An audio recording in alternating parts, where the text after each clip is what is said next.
Hello and welcome to today's historic best of 3 deck tech and gameplay video on Jeskai equipment. Jeskai equipment is really a base Boros deck that splashes blue, that revolves around equipment and equipment payoffs, as the name would think. The main cards of the deck are built upon, which were in the thumbnail. We'll go over those. Running 3 Koll the Forgemasters, as one body that by itself can carry a weapon or an equipment if it needs to.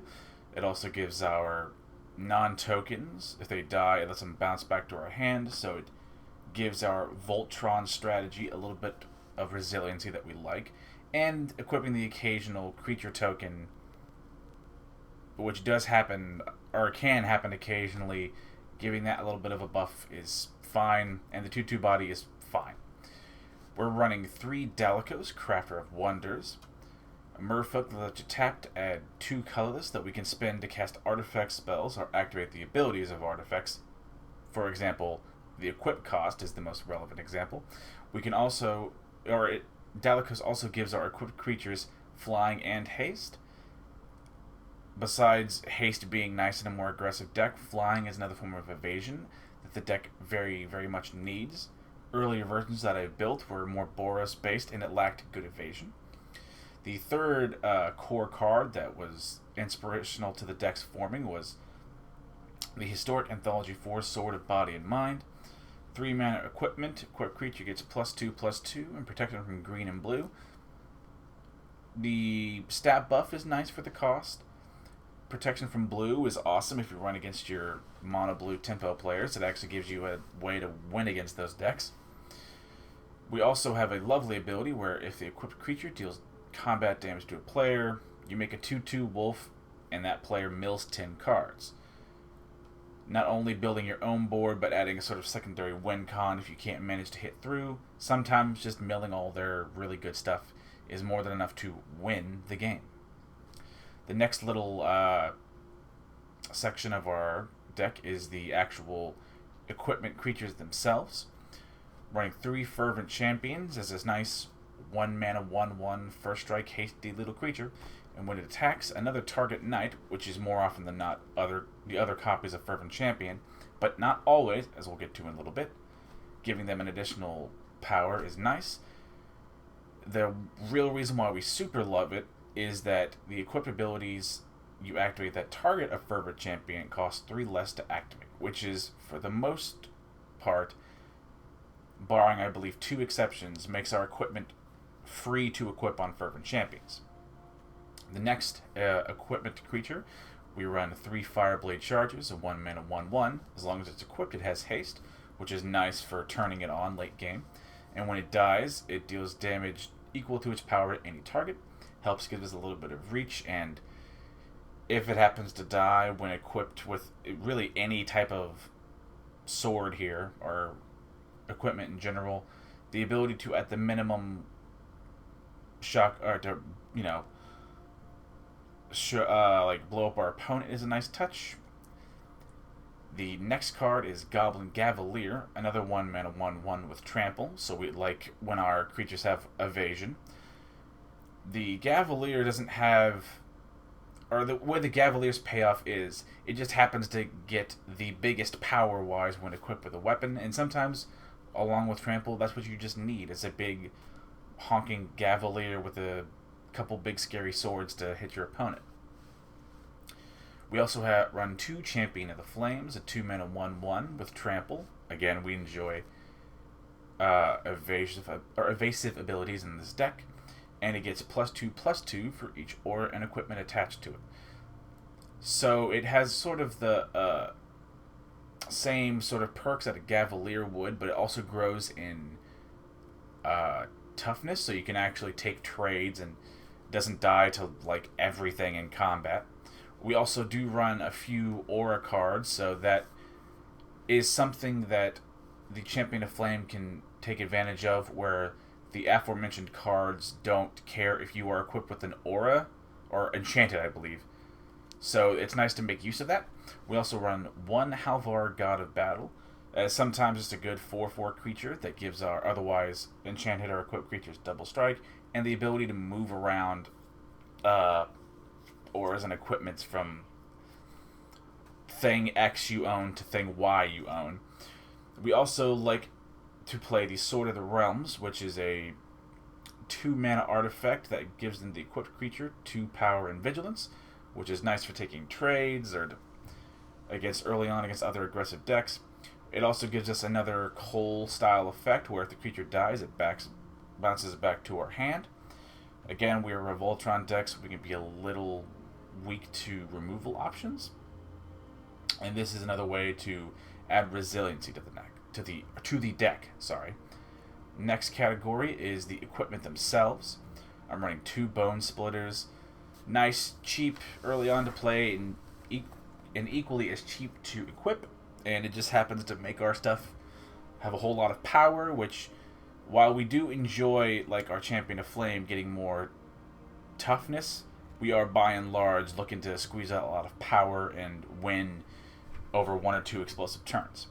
I have 1 Shadowspear as a way to not only give another thing +1/+1, but Trample and Lifelink. Trample giving another form of evasion if a creature does not already have it, and Lifelink against other aggressive matchups are nice. And a relatively cheap equip cost is a lovely thing too. The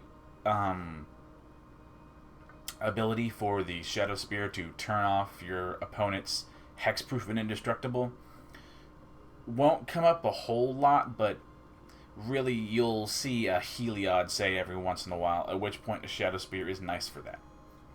Running 1 Maul of the Skyclaves, a 3-mana equipment that when it enters the battlefield, it attaches to a creature we control for free. And the equipped creature gets +2/+2 flying and first strike. Flying, another form of evasion we like, and first strike should ideally help ensure that we can take favorable trades. We also, the ability to attach to something for free is nothing to scoff at, since any one of our aforementioned creatures would love to have as many swords on them as they can, as you will. I'm running 2 Rune Crowns, a 3-mana equipment that gives an equipped creature +1/+1 and equips for 2. Again, relatively cheap to, it's relatively cheap to cast, equally as cheap to equip, but the real meat of it is when it enters the battlefield, you can search your library, hand, or graveyard for a rune card, put it onto the battlefield, attached to the crown, and if you search your library, you shuffle. This is a way to get extra card advantage, as you can oftentimes even pull these out of the graveyard, and when they come into play, they will replace themselves with card draw. We'll also get to the runes in a second, but this is, I think, a lovely low-key card, at least for this version of the deck. We're running 1 Sigiled Sword of Valeron, a 3-mana equipment, where the equipped creature gets 2 power, has vigilance, and is a knight in addition to its other types, and when it attacks, you also create a 2/2 white knight creature token with vigilance that's attacking.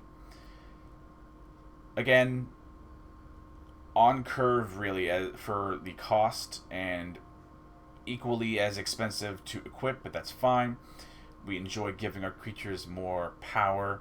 Vigilance is nice for taking trades, and to make one of our non-knight creatures knights for our Fervent Champion is a nice little bit of synergy there. We also make additional creatures. In this case, it's 2/2 white knights, where earlier with the sword we would be making 2/2 wolves, so that gives us a wider board, as well as creature tokens to equip with Koll on the field. Also running 1 Embercleave as just a nice little flashy artifact sword that you can equip to give something double strike and trample and +1/+1. It's basically the blowout finishing sort of equipment, and if it happens to stick around and you can try to equip it again, that's great.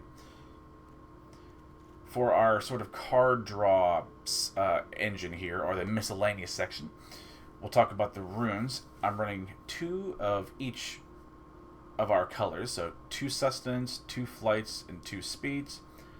They all draw us cards when they enter the battlefield, so they replace themselves, and they can all give relevant abilities. Sustenance is nice for the lifelink, since sometimes you want to be able to efficiently race opposing aggressive decks, and Sustenance can let you do that. Flight gives the enchanted creature or weapon the ability to give the thing in question flying. Rune of Speed gives you +1 power and haste. We like haste because it lets us go quick, and more power is always useful. It should also be noted that the runes can be attached to any equipment that we have, not just the rune crown. So we can cycle the card and say put a Rune of Sustenance on a Bonesplitter, and now it will have the combination of the two abilities, so that whenever we need to cash in later, we can have one really big weapon or a couple fairly large weapons. It's a nice little hidden synergy. Also, the ability to pull the runes with your crown out of the graveyard is nice, giving you a sort of way of recursion, and some card draw is nothing to scoff at. Running 2 Sram Senior Edificers, simple 2-mana 2/2. When we cast an aura or equipment spell, we draw a card. We have a buttload of equipment, so we'll draw a lot of cards. The occasional aura from the aforementioned runes. So not only do the runes themselves draw cards, but we also draw cards with Sram. And if we need to, much like a Koll, he can carry a sword and start hitting people if he needs to.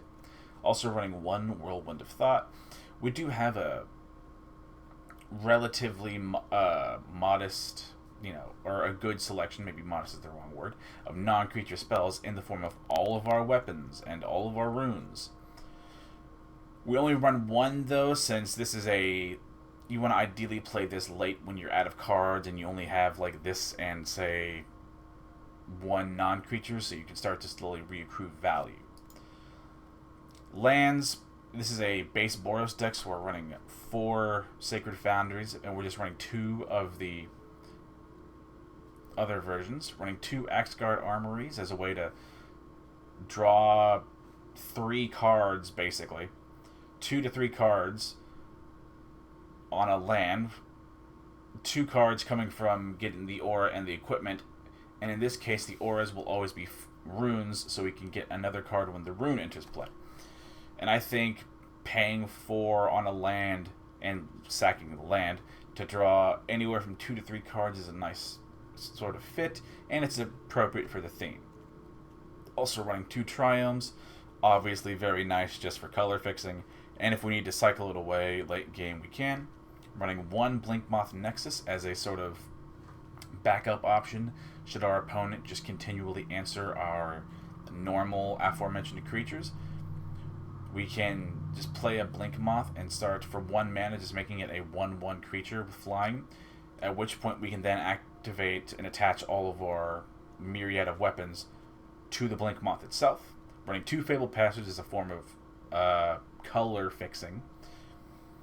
Basic lands, I'm just running 5 mountains, 2 plains, and an island, where again we are a base Boros deck where we just splash for blue. Sideboard, have 2 cages for Collected Companies decks and Muxus decks if you're really scared about them. Running 3 Dovin's Veto, another reason why we splash for blue in the sideboard. Sometimes we just need to veto a sweeper or 1 key removal spell. We have 3 Skyclave Apparitions as a sort of catch-all early removal spell. Running 2 Rampaging Ferocidons as a way to deal not only with life game players, but also in, say, your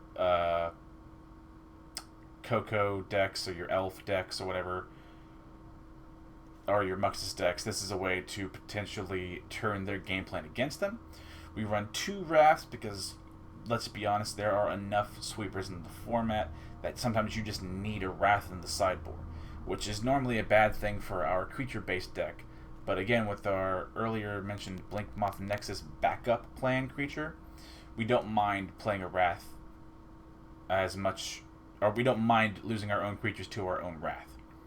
Run 2 Chandras. You can bring this in against usually against control players as an uncountable way to put a clock on the game with Chandra's Uptick. If you're really needing like a buttload of sweepers, you can also bring in a Chandra as a down tick for dealing 3 to non-elementals, which is most of the time a board wipe.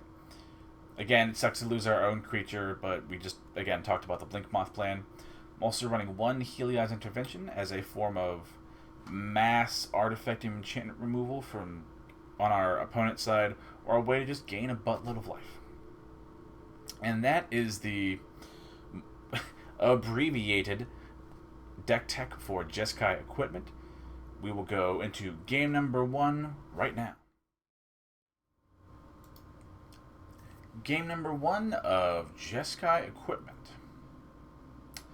This hand's a little iffy, but it does have things to do, so I can't really hold it against it that much. We'll keep this even though it might be a bad keep.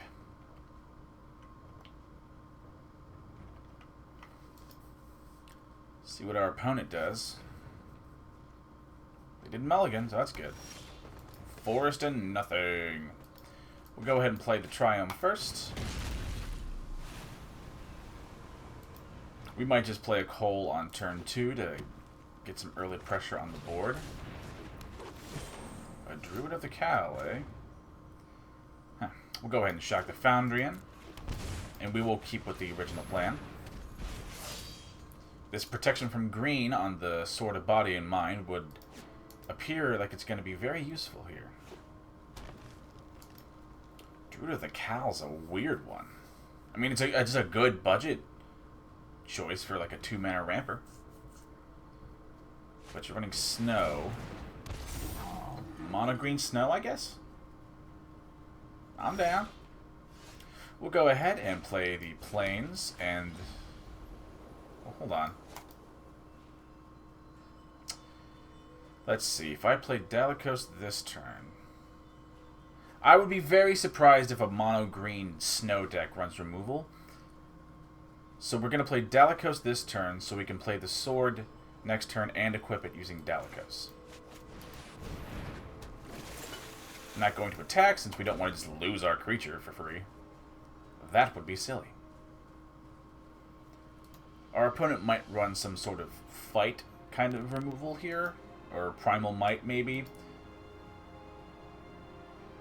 I do applaud our opponent's commitment to a kind of wonky build, but not in any sort of negative sense of the word. Next turn, we'll probably Fabled Passage and get a... Ooh, shit the bed. Again, we'll lead it through. We'll Fabled Passage for a red source. Huh. Okay. I mean, you can run... I guess if you're running mono green, you might as well run Snows and a few Faceless Havens if you have them. So we're gonna... Yeah, we'll keep with the original plan. We'll probably equip the Koll. Well, hold on. 2, 3, 4, 5, 6, 3, and 2. So I should be able to do this. With the draw of the Gaveleer, this should work how I think it will. So we're going to play the Gaveleer. Going to play the Sword of Body and Mind for 3. The equip cost is 2, so we'll tap Dalakos, getting 2 colorless mana to equip the Sword of Body and Mind. And once we equip it, Dalakos also gives the equipped creature in question flying and haste. And now we just have a big boy to blow up our opponent.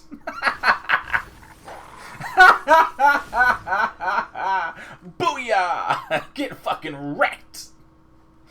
We have a nice little blocker for the Yorvo that will just jump out with the wolf. Oh, I'm so happy. This is so stupid. Oh, man. I'm so happy I got to show this. Similar decks or similar games like this have happened in the few days I try to spend with a deck. Oh, please tell me my opponent just rage quit. Please! I need this in my life. Maybe not. Okay, they'll have run over something, so they're just in the tank. With protection from green... Sorry? Well, that's... hang on. What? 2 counter... I don't think I've ever seen this card genuinely played.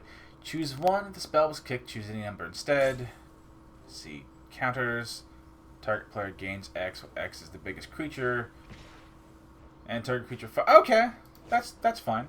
We'll go ahead and block the Koll to the Totski and just chump the Wolf to the Yarva. Denying them a crucial bit of card draw. I'll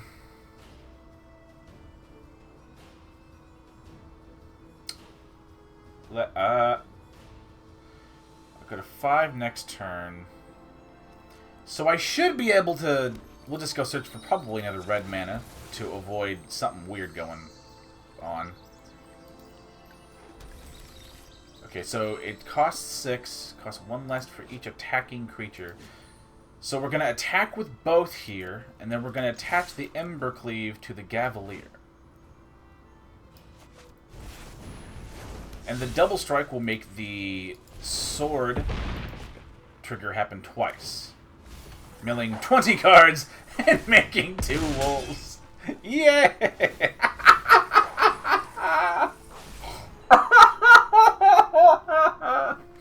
Oh my god, that's so good. Oh, what's in the graveyard? Yeah, have your talons of the Wildwood. Oh my god. Booyah! Oh man, I'm so happy this happened. Oh, thank God. I'm not gonna lie, I thought there was like a bit of me that was scared I wasn't recording and I was gonna fucking die. The only thing we really have to worry about in a mono green deck that I can think of is some sort of naturalized effect on, say, the sword itself, which would totally suck. But I think we'll be okay here. Pardon? Can it be that's a Kaldheim card? I mean... Like, it's not bad. And if you have it in an Elves deck, which, spoiler, that'll be our next video, is an update on Golgari Elves. I mean, if you have it, run it. But that's so slow. We're not going to be rude. We're just going to close this out. Oh, what a beautiful showing. Match 1 of Game 1. Our opponent just appears to be like a mono green list, so... Doesn't appear to have much over the way of 4 mana, so we might just bring in some apparitions here. We'll probably cut a Koll, because they're not going to have a whole lot of removal. The Whirlwind might not be necessary if we can just shut them down early.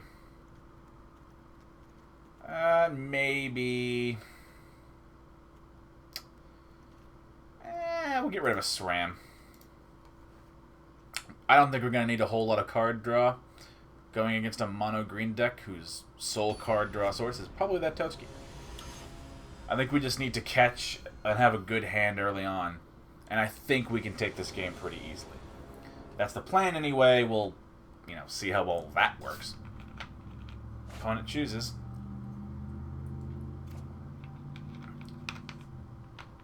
I'm not over the moon about this hand, but it's got 2 lands and some things to do, so we're not going to look a gift horse in the mouth.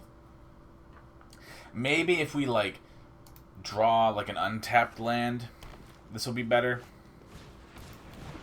Okay, they have a Goose. I mean, honestly, I think, yeah, we just Axgard on 1 and then Mountain on 2. I think... What is our opponent gonna do? Jesus. We'll go ahead and play the Fervent Champion and the Shadowspear. You can equip it, of course, for free to the Fervent Champion, but we're not gonna attack yet. Also the first time I think I've seen this card in the actual wilds. I don't know if it's good. It doesn't feel bad, it just feels like a lot of hoops to jump through. But I could be wrong. Maybe Old Growth Troll is some sort of sleeper card that I'm just not aware of. Oh, please have a fight spell. Because I'm not going to lie, if you have a fight spell, that's some real, like, big brain plays, my man. Okay. Go ahead. I take that damage all day. Okay, that's not really what we wanted, so that does blow. But we'll just go ahead and play a Koll here.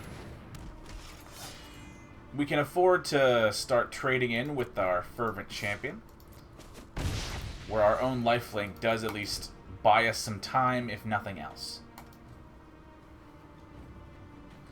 Again, we'd fucking love to hit an untapped land source next turn. But it appears our opponent has stumbled as well. I just think our stumble is a little better than theirs. This is going to seem a little redundant, and I recognize that really it is. But we're going to Rune of Sustenance on the Shadowspear, since we just want a land right now. Okay, that's a land. That resolves. We'll go ahead and just attack with both.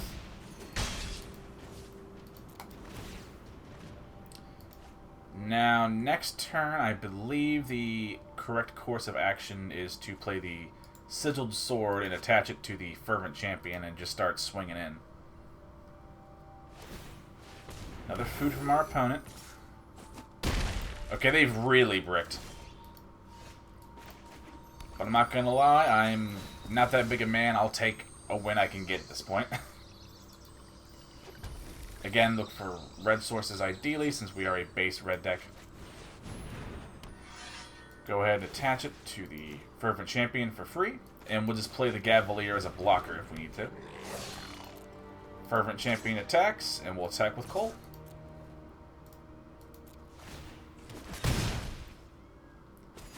I believe we're doing pretty well. We could, of course, lose from this position. I'm not going to say that we can't, but boy oh boy, it sure looks like we're doing good. See what our opponent does. I believe they could easily sacrifice a food here and still live to tell the tale. They really not draw... I feel kind of bad. I'm not going to lie. But this is more about showing what the deck can do. Well, HistoricBo is a big honkin' boy. That is an option.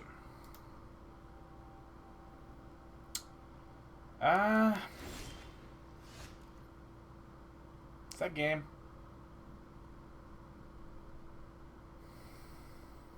Okay, okay, we're gonna attach a Rune of Flight, oh god, to the Sword of Valeron. Oh, thank god it does. I forgot it does this.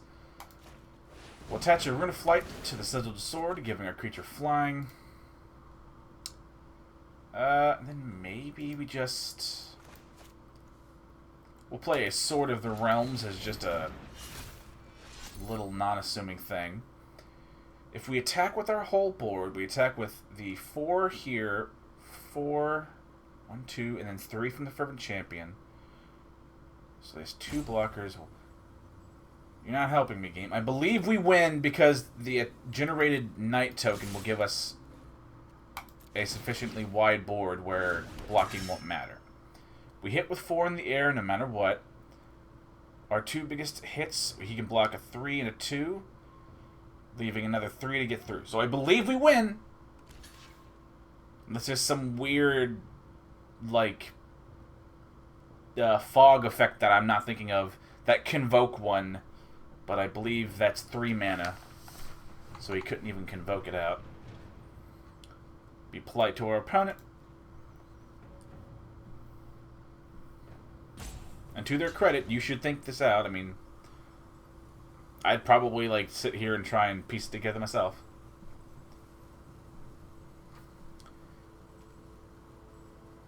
I applaud my opponent. Undefeated Rehab. I am a fan of large green men myself.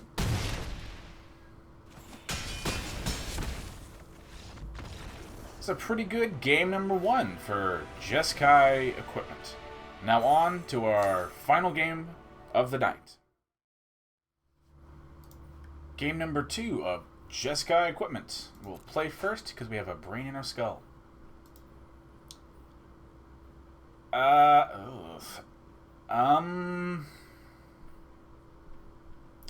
gonna keep this hand. Not in love with it. We'll go ahead and just look for a white source so we can hopefully circumvent that problem. Next turn we can Sram, maybe start drawing into some useful things. Black source from our opponent, and the Knight of the Ebon Legion.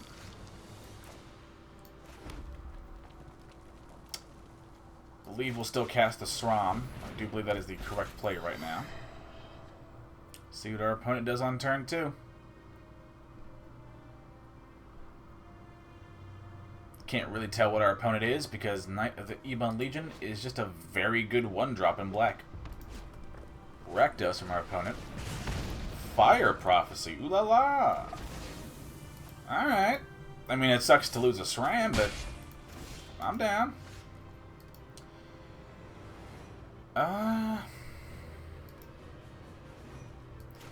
Go ahead and play the Triome. And maybe we'll play a Fireblade Charger. This way, if he has another removal spell, at minimum we can send one up top. See what our opponent does. Honestly, it might actually be correct to just block this if he tries to make some ish happen. We'll take this trade, honestly, so I can kill the knight. While he only has 1 toughness, we'll use the Charger to deal the remaining point of damage. Judith pings us for 1, but that's fine. Ooh boy, it's coming together. Oh, please, oh, please let me live. Now, this is not going to be terribly useful.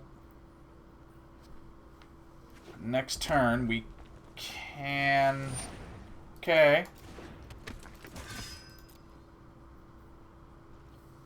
Doesn't attack in. Another Dalakos from us. So, if we tap to pay to get 2 for a sword, we can pay for that, play a Gaveleer with our 1 red mana, and then we equip the sword to the Gaveleer, and then we swing in! Kappa! Oh my god! Everyone says this sword isn't the greatest, and it might not be, but god damn if it's not fun. Oh, that's the funniest goddamn thing ever. That's so good. If he attacks with that Judith, I will trade that. There you go. Our opponent is honestly doing a smart thing when you're in Rakdos colors. Playing a little fast and loose with their life total, so I can't really begrudge him too much. I believe we'll play the Rune of Flight, or it already has flying, doesn't it? That's not what we want, sorry. The Rune of Sustenance on the Sword of Body and Mind. Giving the sword, or letting the sword give our creature lifelink in addition to everything else it already does.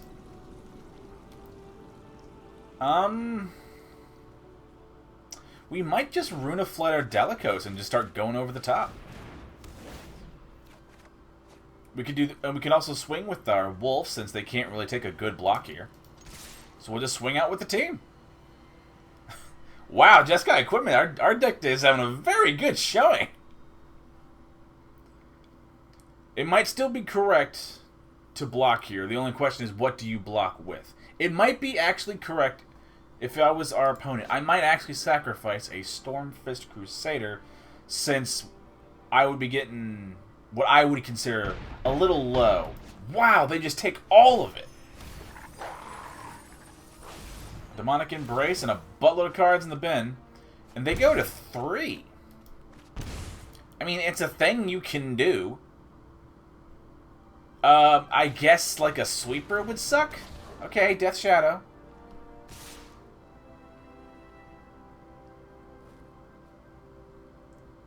Maybe you have a fling for it?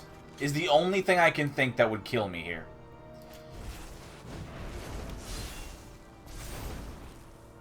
Okay, so it's not like the Kazul's instant speed fling thing that I was kind of worried about. Okay. 1. Okay, so we're not gonna... Yeah, I was about to say, we're just gonna be smart and just end this. To our opponent's credit, that was very, very close. I don't know if we really need to... I mean, maybe I'm just, like, really convinced by, like, a good early showing. We have one game to make a bad sideboard call, but I'm just gonna run it again. I might run some core Spirit Dancers, maybe. That's the only thing I could think I might want to run, or might have wanted to run in there in that game. But I have one game to sort of sacrifice the science. Pardon, I had to take a sip of water. Our opponent is using the sideboarding time correctly. Do they try and go faster post-board, or do they try to be more controlly and bring in answers? That is the question. Opponent will likely play first if they have a brain in their skull.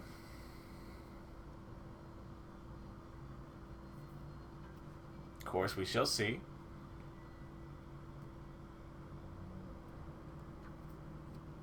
We'll see, opponent. Ahem. But I understand. There, if I say I understand, sometimes some shit happens. Oh, this is gorgeous. I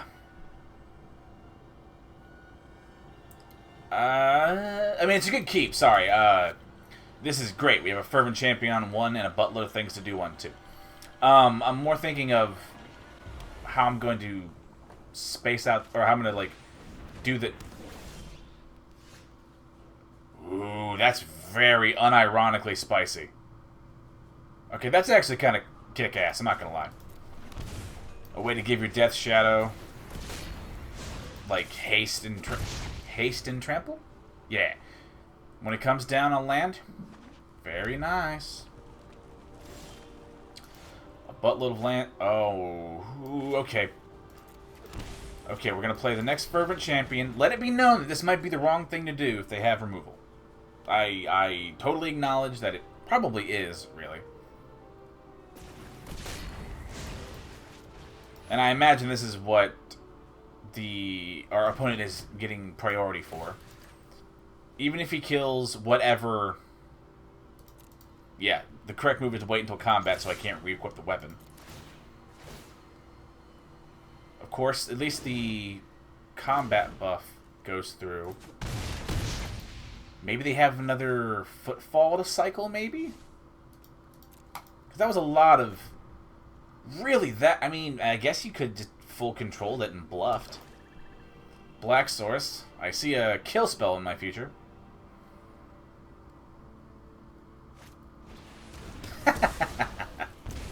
Yeah, that'll do it.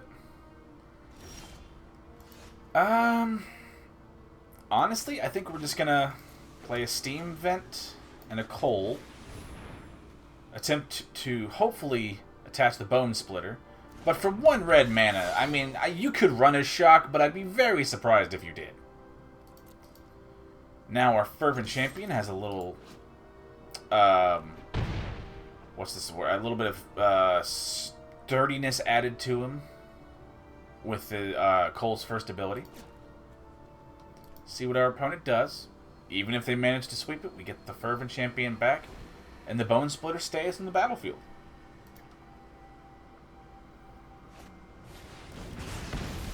Okay, that's honestly a good one to do. I can't really begrudge you too much for that.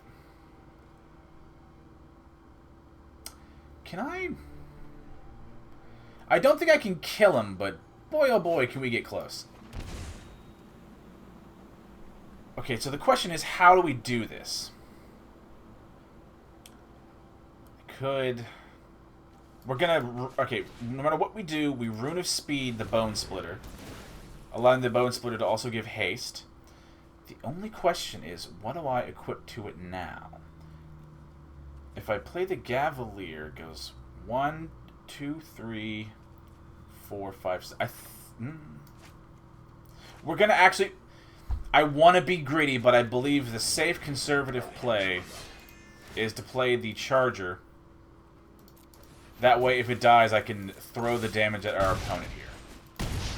And this will give us, as long as we keep the sword equipped to the Charger, or the splitter equipped to the Charger, should they kill the Charger, we can use the 4 power to throw at our opponent's face. Rakdos doesn't typically run. Oh, shit. Oh, I'm not dead. I can't be dead. No fucking way. Oh my god! Holy shit, that was scary as fuck. That was a good game too. Whew, that scared the shit out of me. Thank you all for watching. Like the video if you liked it, sub if you like me, and if you have any sort of questions or sort of constructive criticism, or say budget questions, that's what the comments are for down below. Remember, stay safe, and I'm pulling for you. We're all in this together.